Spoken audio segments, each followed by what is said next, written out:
What's good, my beautiful truth-seeking Earth family? This is your boy Abner, here stripped of all the lights and the excessive clickbaity vibes that I was trying to come in with. And I think it's best that I just keep it here, keep it honest, keep it human. Right now in society, in our culture, I think we're moving a little too far away from humanity. And I think that's going to be extremely detrimental to us in the long run. And I'm banking on it. There are plenty of you out here who want to see a counterculture moving away from all this fake bullshit that we're having slammed at us every day. So I'm going to jump right into it and continue off from where I left off. Someone asked in the comments in the last video why I seem so, I don't know, I took it as salty, grumpy. If I've progressed so far on this path of awakening, why don't I seem maybe happier is how I interpreted this person's comment. And I told you I would address it in the next video, and I apologize it's taken so long. I've had to go through a lot of my own transformation here over the last few months to where I could really bring you a cleaner signal and not give you so much of my own static. I don't want to give you static. I want to give you signal so that you may navigate through your own static to find your own signal. That's the intent here. So we're going to try the raw, unfiltered, unscripted approach, and I'm just going to let the spirit move through and speak whatever needs to be spoken to the best of my ability. I am grumpy because I have lived a life of extreme trauma, terrible habits, a life of not knowing myself, a life of just feeling lost. Even for all the changes, all the progressions that I've gone through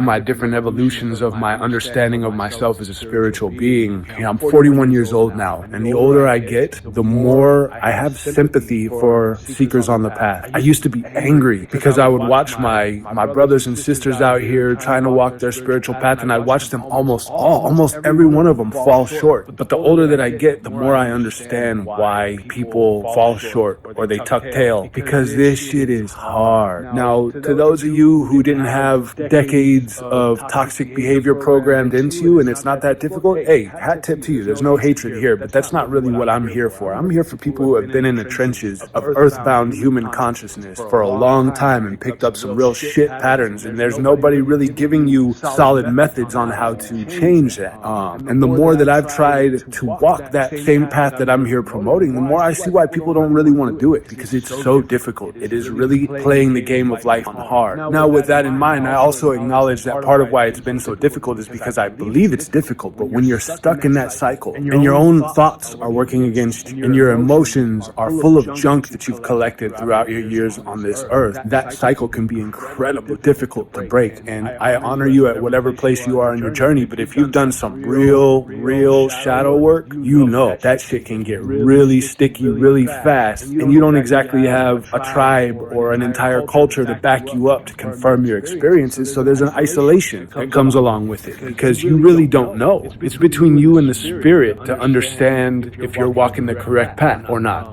It has. It's made me a little grumpy, it's made me a little salty, but the funny thing is that I'm actually in a better place in life than I've ever been. From the lost kid that I was in my 20s and 30s, I feel better than I ever have. But it's come at a cost. It's come at a cost. And I had to let go of my desire to be naive and to indulge in wishful thinking in order to actually begin to take the steps in my world so that I could begin to shift my paradigm and live a life that's actually worth living, rather than a quiet life of desperation, which was what I knew for about 3 decades. Now, I'm putting myself out on a limb here because I'm assuming a lot more of you are struggling than what you may be able to let on in public to your family, friends, on the internet. You probably have to keep up with the status quo like the rest of us, and it can feel very fucking isolating. Especially, I think the isolation factor got a lot worse post-COVID, with all the lockdowns. I think it made us a lot more strangers to each other as humans. I think before that it was a little easier to connect. At least that's what I observed. That could be my own world. I'm not unhappy, but what you see with the grumpiness is the effects of having to let go of my childish mentality that was trying to force life into the box of what I thought it should be, and learn to embrace what is. And what is, we're in a world of polarity. You do not get light without dark here. You do not get good without bad. You don't get hot without cold. You don't get day without night. Everything here is a balance of dualities,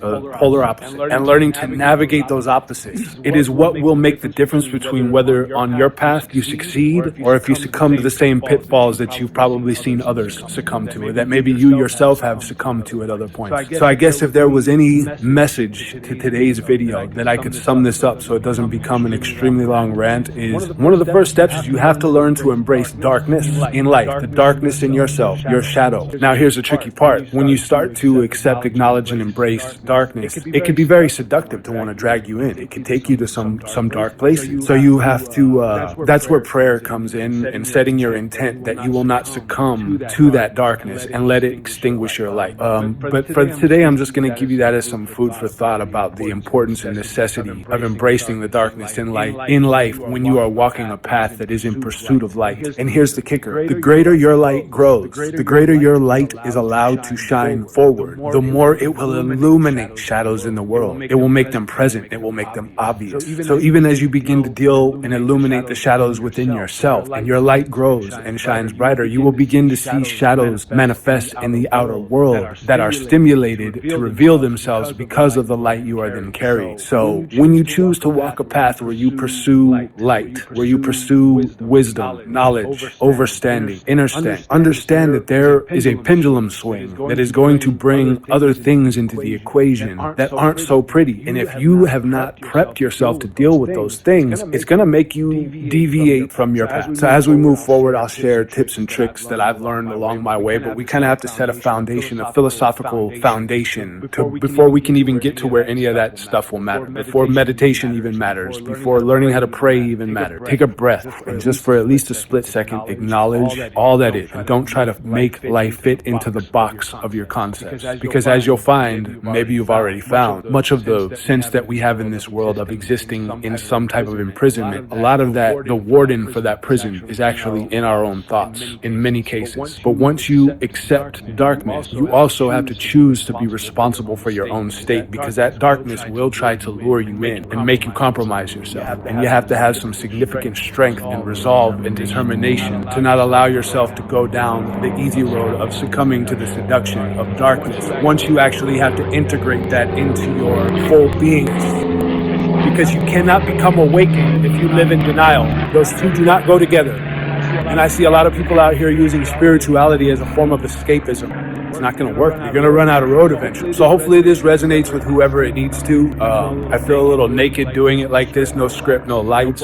no bullet points, just giving it to you raw. So as a consequence, I'm going to ramble a little bit. So kudos to you if you stuck it out through me with this. Much love to y'all. Let me know in the comments what you want to hear more about. Let me know what you don't like, what you think I'm full of shit on. I welcome it all, because the way this is going to really work well is from you giving me your feedback. Then I can respond to that feedback, because that's how I work better with people one-on-one, where I can tune into a person's energy and feel it, but I don't know who I'm talking to, right? So take a step and share with me your comments. If you like this message, give me the old like or whatever like that. Hit that like button so other people can find it too. If you think it's bullshit, jump in the comments and tell me why you think I'm full of shit. Nah, bro, I don't want to listen to your advice. You're too grumpy.